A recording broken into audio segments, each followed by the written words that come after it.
Hey there, Tanasia with T Street Wellness. I wanted to come to you today with some kitchen time-saving tips. I know that all of us could use a little extra time in our week, and so I have 4 tips to help you with your daily and weekly allotment of time. Number 1, I want you to set up your kitchen for success. I want you to have your portion containers out on the counter. I want you to have everything ready so that when you come home, everything is streamlined. Number 2, I want you to plan to shop on a day that you can come home and you can have 30 minutes afterwards to prep everything and get ready for your week. Number 3, I want you to come home with those bags of groceries, and I don't want you to put them in the refrigerator or put them in the cabinets. I want you to unbag them, and I want you to do the preparation. And number 4 is the preparation. This is where we wash everything, we chop everything up, and we portion it out. These 4 steps are going to save you mega amounts of time during the week. So watch my further videos and learn how to do this really quickly and adequately. All right, so number 1, set up for success. I plan my kitchen before I leave for the grocery store so that I come home and I have adequate things set up for all of my spaces to be utilized effectively. I have a salad making station. I have a cooking station. I have a washing station, a cutting station, and I have a place that my crock pot is set up so that I can make overnight oats or make crock pot oats depending on what we're planning on for our meal plan for the week. Step 2 is bringing those bags of groceries in. I place them on the kitchen table and I don't unbag them until I'm ready for each setup.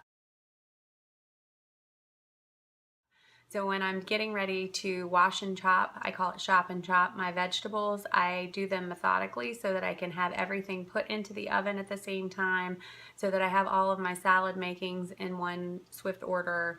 I have my cups ready for portioning out on one end of the counter, and I can get my oats started in the crock pot so that they'll be ready by the next morning. As soon as I drop those bags off, I'm going to preheat my oven for whatever temperature I need, and I'm going to start boiling the water for the vegetables and the eggs that I'm going to prepare for the week on the top of the stove. My third step in this procedure is to make sure that I have everything ready to get washed and cleaned for the week. Once they are washed and once we've spun the salad and done all of the vegetables and the fruits that we need, I chop them up and put them away in individual containers. My last step in this process is to portion everything for the week and place it in the refrigerator so it's easy for me and my husband to grab, or for my toddler to point at and ask for. I like to portion our meals out for the first 4 days of the week, and then I do what I call a mini prep session on Thursday, and that gets us through till Sunday. But I want my food to be very fresh and ready to go, so I usually prep for 4 days so that the produce stays nice and crisp and fresh and ready for the week. So here we have the beginnings of our preparation. I have already washed all of the vegetables that I'm going to have to cook. I've got the eggs already on to boil. I usually do about 8 to a dozen eggs for the week. I'm just going to snap the tips off of all of the asparagus here. I snap instead of cut because then you get the nice tender parts of the asparagus. You don't get any of that fibrous end. Next, I'm going to chop all of the broccoli tips here. And I'm going to place them both onto a baking sheet. I've already got my oven preheated to 375. So I'm going to do both heads here. And then I also have some green beans that I'm going to get ready, and I'm going to be boiling these in a pot of boiling water that I've already started to heat on the oven. So here you see that I've already put all of the asparagus and the broccoli onto a pan. I'm going to go ahead, I've sprayed it with Pam olive oil extra virgin spray, and now I'm just going to do some extra virgin olive oil over top. I'm going to grind some Himalayan salt over everything. I use Himalayan because it has the most minerals and nutritional content. And now I'm just going to sprinkle with coarse black pepper. You can add a little lemon to this if you'd like, or garlic powder. I use garlic and onion powder a lot. Anything that you use, just make sure there's no salt content, and that will keep you nice, and it'll prevent bloat It'll keep you nice and happy with the flavor, and it'll prevent bloat from all of that extra salt that you're going to be getting without knowing it. I'm going to pop this into the oven for about 20 minutes at 375, and then when I pull it out, we'll see how nice and roasted the broccoli is and how nice and soft the asparagus has gotten. Next, I begin my prep with my salad making. So I already have my lettuce here that I'm going to chop up in my onion. I'm going to pre-chop the lettuce, and then I'm going to put it into the spinner once it's cut.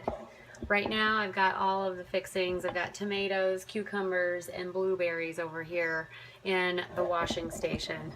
So I'm just going to start rough cutting the lettuce. I'm going to take the ends off. I use organic romaine because it lasts longer, stays crisp longer, and I know that since it's organic, I'm not eating any pesticides or anything. So I really like this. It's got a nice crunch to it. It's almost got that iceberg crunch, but it's got much more nutrients. Do not eat iceberg lettuce. Make sure that you're eating this or kale or spinach, something with a lot of nutrient base in it. I'm just gonna quickly slice and dice up my onion here, and I love onion in my salad. My husband chooses not to since he works with patients all day. Totally up to you. So I just make coarse slices with that. Like I said, I'm going to toss this into the salad spinner right now and make sure that all of these vegetables are nice and washed.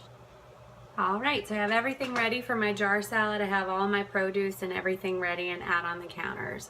What you're going to do is you're going to reverse engineer your salad. So you're going to go in the reverse order in the jar that you would when you were making it on your plate. So I have a salad dressing here that I'm going to pour in. I use the 21-day fix container system for my portion control. That's what we found out that has worked the best for us. Next, I'm going to go ahead and I'm going to layer in the more hearty vegetables. So I've got my tomatoes. I'm going to go ahead and use my green cup. I'm going to do my tomatoes first, and then I'm going to do some cucumber, and then I'm going to do a little bit of onion. And you can fill these cups right up with these veggies.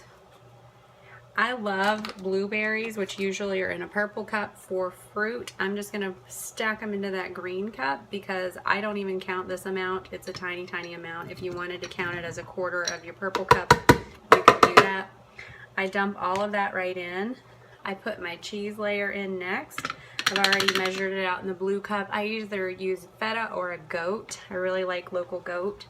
And then I'm going to stuff a bunch of lettuce into this green cup as much as I possibly can. I'm going to crunch it and smush it down in there. And that's going to be the last ingredient that I put into the jar. I mash all of it down in there. So here I have my jar salad. It's all stacked up there. I'm going to pop the lid on it. And voila, beautiful. I pre-wash everything, so from my apples to my peppers to everything. Typically I put these into a bowl and soak them in hot water for a few minutes, just because as you can see there's like a film on some of the fruit and things like that. Sometimes even if you get organic, they'll have some sort of wax coating on them, so make sure that you're really washing everything thoroughly, especially if you have your kiddos eating it. I like to wash everything before I start to chop it up. So here is my sink full of goodies that I'm going to chop up for snacks. So since I'm trying to save time, I try to minimize the chop in my Shop and Chop. So I buy a lot of fruits and veggies that I don't ever have to do anything to. So apples, sometimes even these peppers, I'll wait until I'm actually eating it and I'll just cut the tops off and pinch off pieces.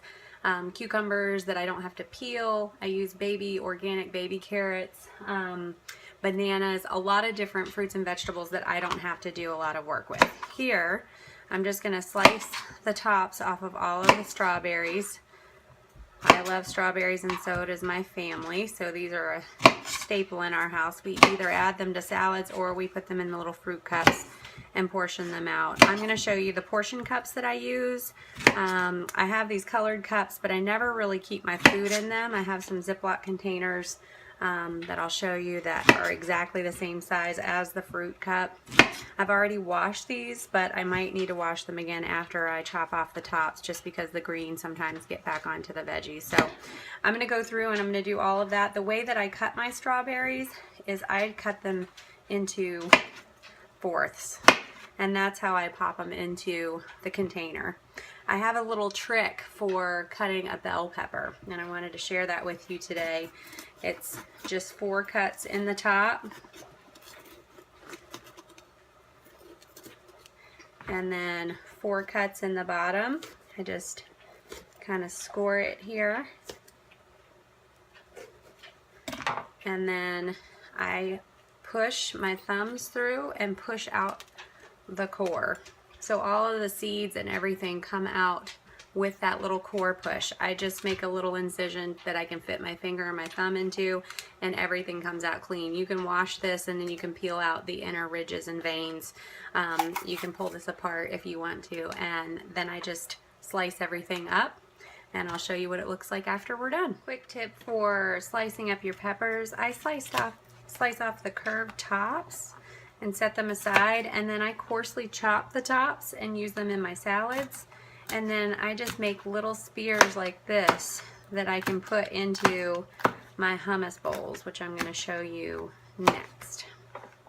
So on my food plan, I get 2 portions of fruit a day. So typically I have half a banana in my Shakeology, and then I either eat an apple with some peanut butter, or I have these cups of strawberries that I fill up. This is exactly 1 portion cup according to the 21-day fix plan, and I found these little Rubbermaid containers. They're at your grocery store in the Tupperware aisle.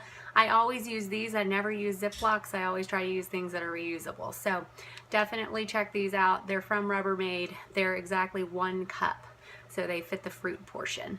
Alright kiddos, we're coming down to the home stretch. This is one of my favorite but the messiest portion of the program. These are my little hummus cups that I love to make. So I have a portion of my hummus, which I love Sabra classic hummus. I almost cried when they took it off the shelves when they had the health scare there. But it's back and everything is fine. So I have invested again. I like to put it, I have these 2 containers. I told you about the Rubbermaid. I also have these little glass containers that I love. They're about the equivalent size. So I just empty my hummus into the bottoms of each. The plastic ones are great, great, great for kiddos if you want to send them along with a snack as well. And then I'm going to use each of these. You can fill this green cup up with veggies. I already know about how many that I can utilize. I use these little mini carrots, 10 of them are a serving. I go ahead and I just stick some of the mini carrots in, and then I stick my peppers in, and then I had some cucumbers left over from the salad. I pop those in there. I throw on the lid, and I have an instant snack. It's as easy as that. You can eat all that hummus with it. I do the same thing in the other round cups. I throw in a few carrots. I usually do about a half portion, so 5 or 6 carrots, and then I'll stick all these peppers in. You can fill this right up to the brim with these veggies, and you'll still be within your cup. Fill it right up and continue on until all of your containers are full. Pop the lid on, clean it off because the hummus is a little bit messy, and then your instant snacks in your fridge. I'm going to show you what my fridge looks like after all this prep.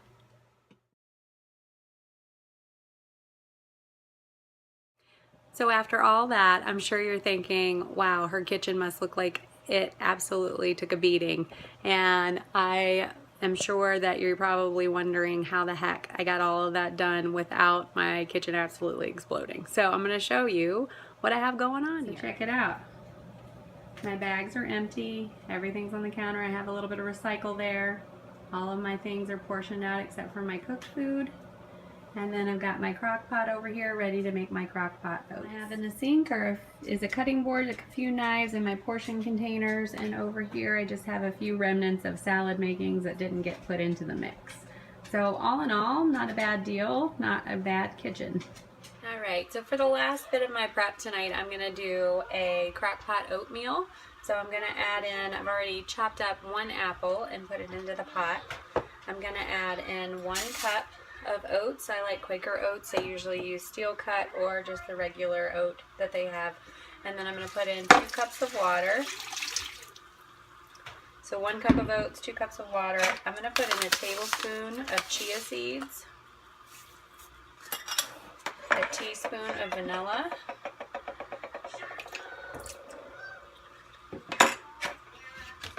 and I'm going to add a tablespoon of organic coconut oil.